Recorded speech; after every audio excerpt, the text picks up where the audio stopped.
Chevrolet Equinox EV starting at $34,995. Go EV without changing a thing. Chevrolet.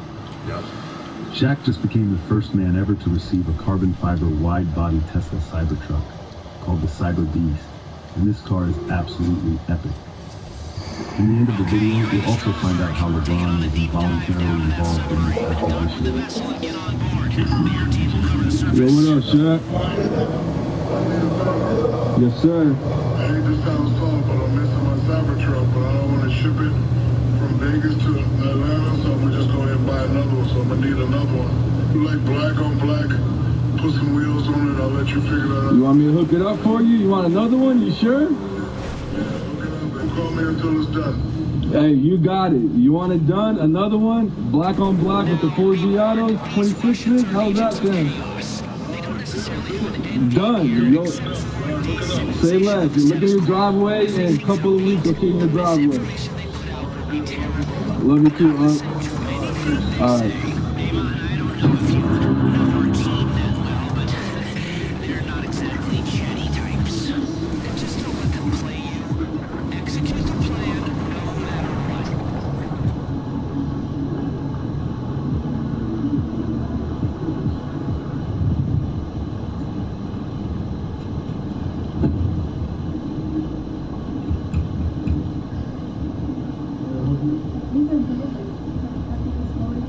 What is this?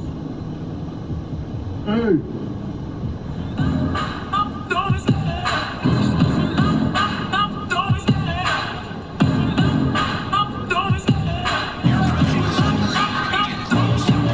The chase and I'm hunting, I set the pace when I'm running. I always take what I want and I always give it 100. Don't need a bank, no I'm funded. Play the game like it's nothing. I'm always thankful for something. Don't take for granted, stay humble. Now wake up! It's time to look at the enemy. Look in the mirror. I want to thank my boy Bron. Appreciate you, Bron. Thank you.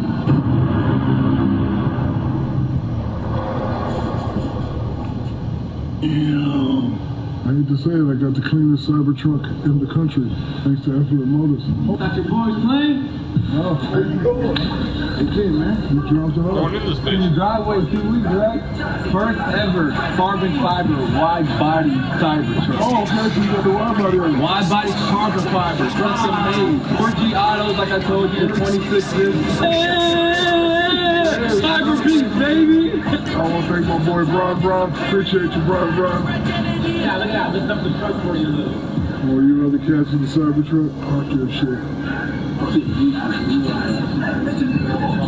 Once again, Effortless Motors delivers. In case you forgot how we met, this is how we met. Look at my thing today, man.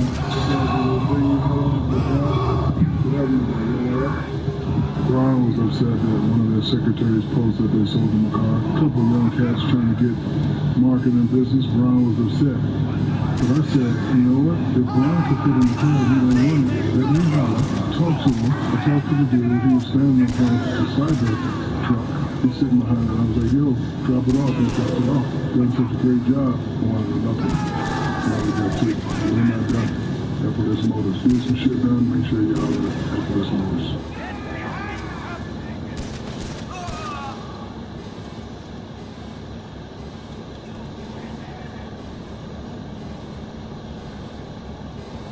Last week we started talking about something really deeper than the basic mythologies that we've considered, and are very familiar to us. So, whether you see these things on television or whatever, you're familiar with basic Greek mythology.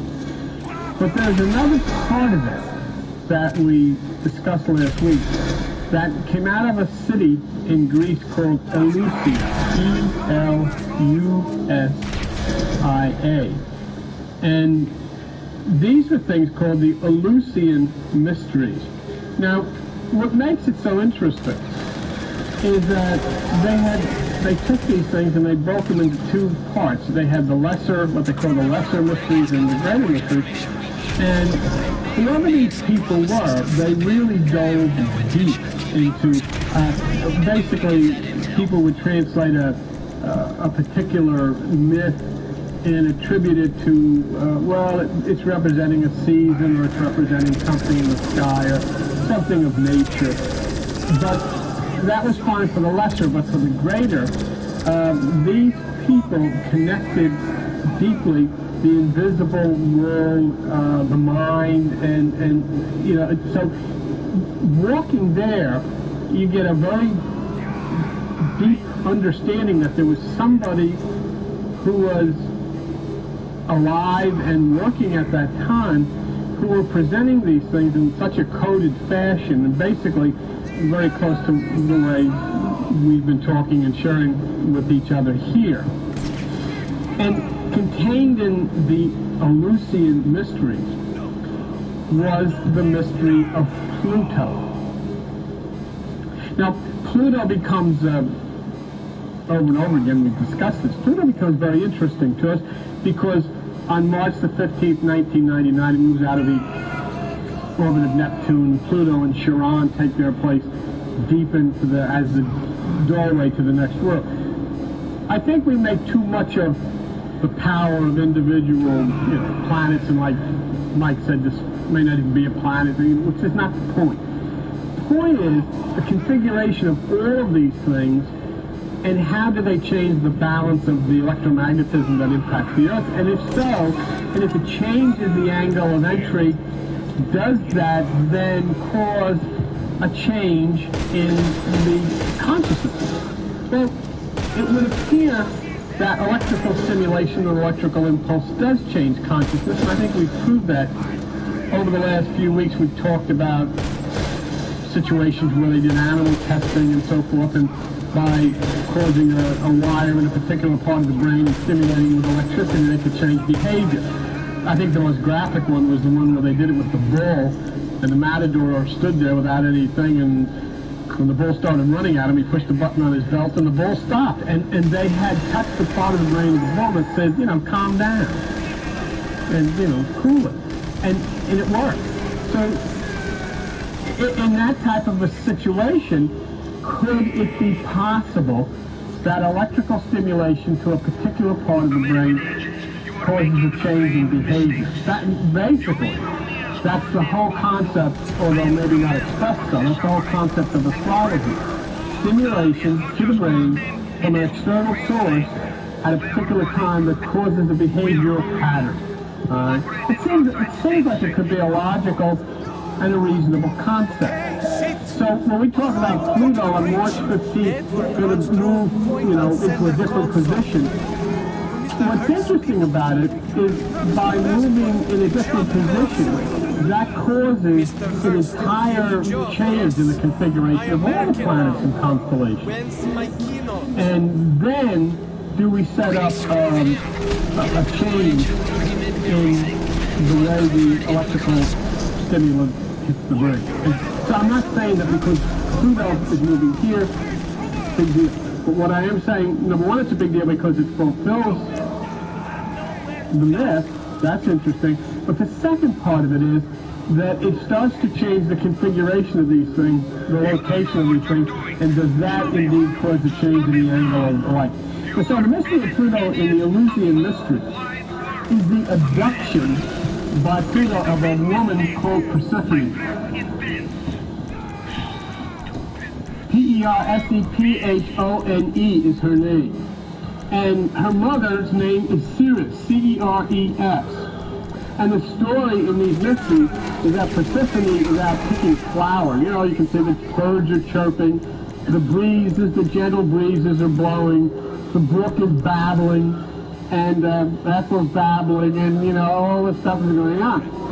Well, then suddenly, while Persephone is picking flowers, the earth opens, and out of the earth, riding on a chariot, is Pluto coming out of the underworld.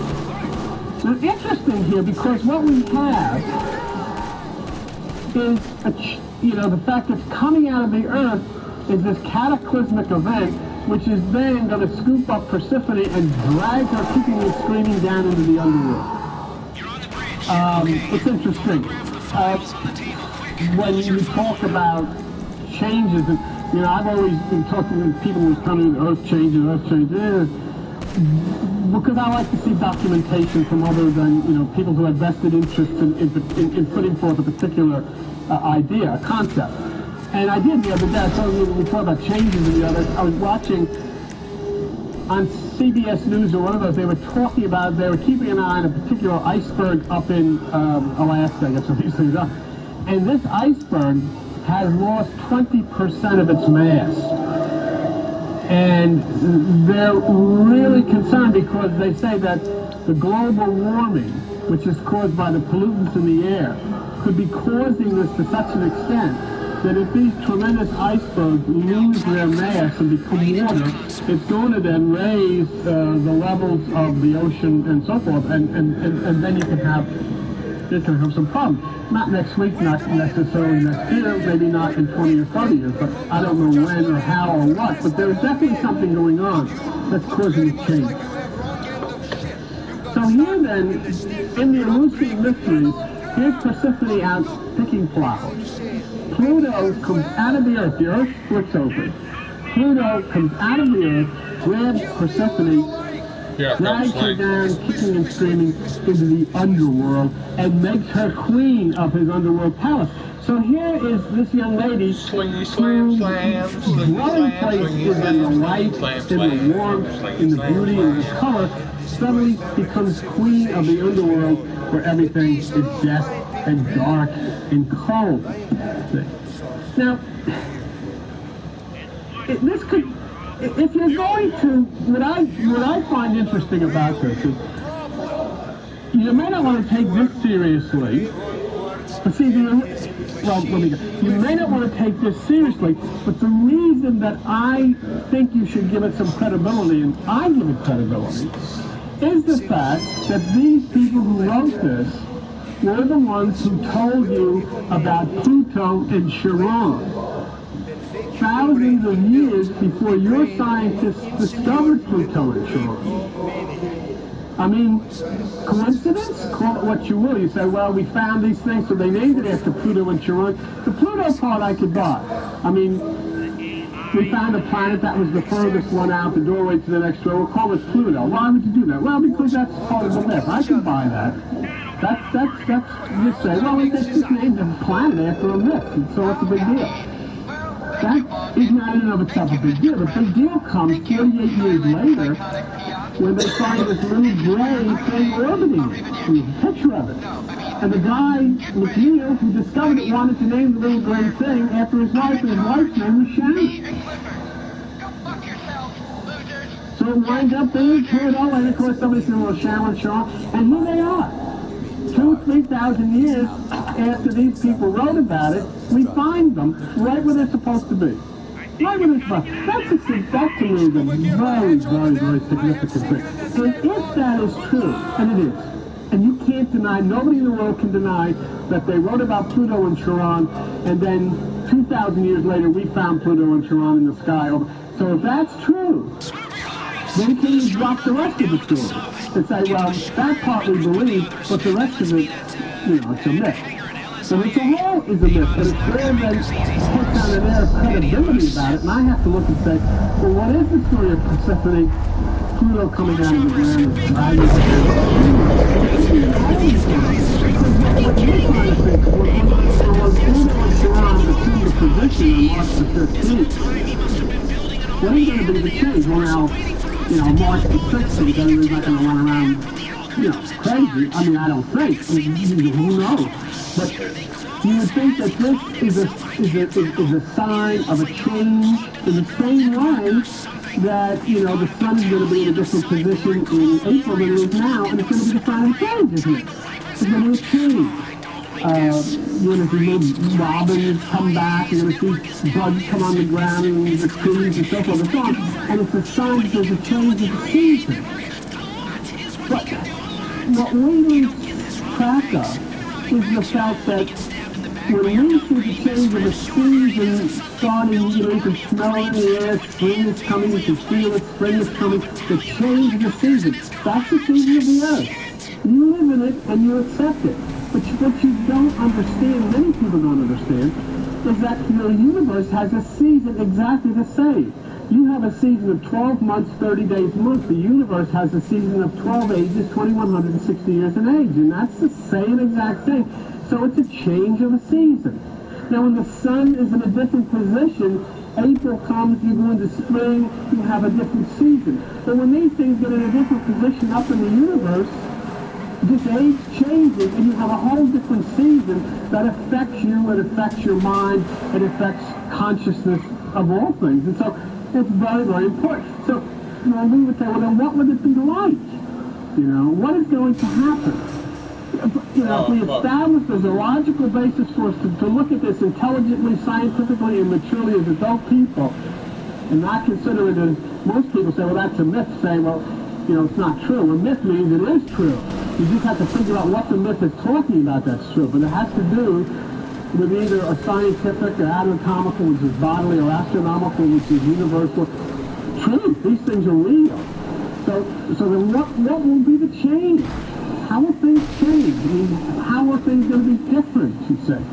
And it could be a kind of a time when these things, which are the mundane things that we do every day, symbolized by Persephone picking flowers, suddenly find the spirit of inner nature, symbolized by her, crashing. I mean, confusion, delusion. Is Y2K part of this? I get a lot of people writing on the internet saying, what do you think about Y2K? I mean, I think about Y2K like you do. Well, who knows? But it's there, and I see very intelligent people grappling with the potential for some real problems with it. Well, is that part of the confusion? You know, it's not necessarily orchestrated by any god anywhere saying, well, I'm going to do this, I'm going to enter a computer security, that'll fix it. It's just an evolution of what happens. How do all of these things happen? And this, quite incidentally, is happening in the year 2000 when, according to our scientists and astronomers, supernova will then be lighting up on fire and causing stimulation into the, you know, electromagnetic. I mean, all of these things, I'm not standing here saying Pluto and Chiron, because March 15th this is going to happen, this is a big deal. What I'm saying to you is Pluto and Chiron is one part of it. Supernova 1988 7A is another part of it. Pegasus is another part of it. Fornex is another part of it. And all these things then come together and they weave this great electromagnetic web in the universe, and they'll become part of it, and they start to change the way we exist on this earth.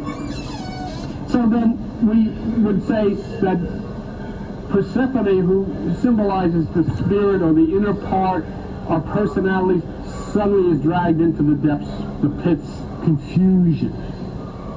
Many people experience something like this. We were talking about it around Christmas time.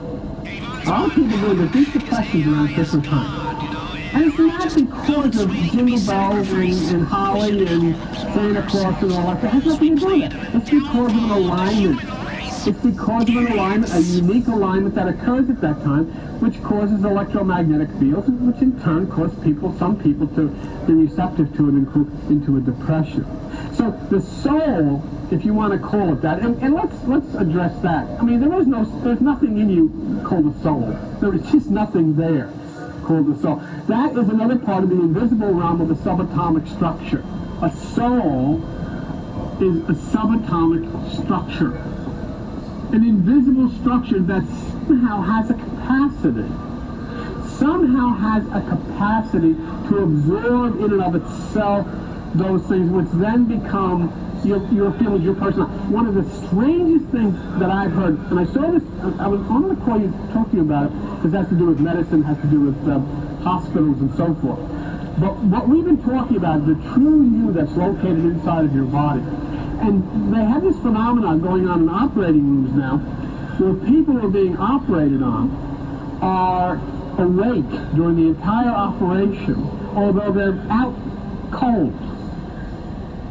People who can actually feel the cut going across wherever they're being cut. This one lady said she had something taken, in her abdomen. She actually felt him. She saw him pick up the scalpel, and the guy was singing as he was cutting her abdomen open. He was singing "Born Free," and she heard him. But she didn't feel pain, but she felt it. She felt it, and she said, here she was. She said, here I was inside of here. I couldn't move. I couldn't talk. I couldn't move my eyes, right? But I could feel and see everything going on. And in fact, she even had the doctor start kidding around about her anatomy. And about, she was endowed and, and so forth. And she had, but yet, how could this be? And so the anesthesiologists are getting together now because this has happened to other people where it's really, and anesthesiologists are getting together to try to do something about the brainwave activity when a person is under anesthesia. They're under anesthesia. They're out cold.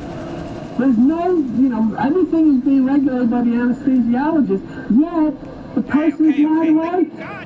But not wide awake. That thing, that light inside there is cognizant of everything. It's a perfect, I think, description of what we're talking about, that there is a part of us that is real and is alive and is deep inside here, which is sensory organs. I just thought it was a curious thing. So here then, what we have is Persephone representing that part of us that's inside here. And your true home and Persephone's true home is in light. It's in this realm. It's somehow the next big thing that I have to do is be able to convey and to try to communicate what I'm talking about and really get you to understand this thing, because it is so hard. Because as far as you are concerned, you take a look in your mirror and say, that's me. And it has nothing to do with you. It's simply this suit you're wearing. It's the car you're driving during this particular little adventure. It's just not you. Any more than how many cars have you owned in your lifetime? And all of them are in a junk heap and they're all, but you just get rid of them and you get another car. And basically it's the same concept. You are this particular light, this particular matter. But this thing, which is subatomic, has a capacity to absorb, has a capacity to observe existence, has a capacity to absorb intelligence. Let's talk about Mark. I was talking to Mark a few weeks ago when he talked about, when he was saying that all this chaos in the universe, and all this stuff, bashing and exploding and fire, and then horrendous stuff going on, and how in the world, how could even anything exist, in all this total chaos that is the universe. But yet at the basis of every single bit of that chaos, there's one thing, and that's consciousness. It's always there. There's a consciousness. And this is what we're talking about. It's like Rene Descartes said, I think, therefore I am. I exist. And my whole concept is just to exist, to be in existence. So here then, your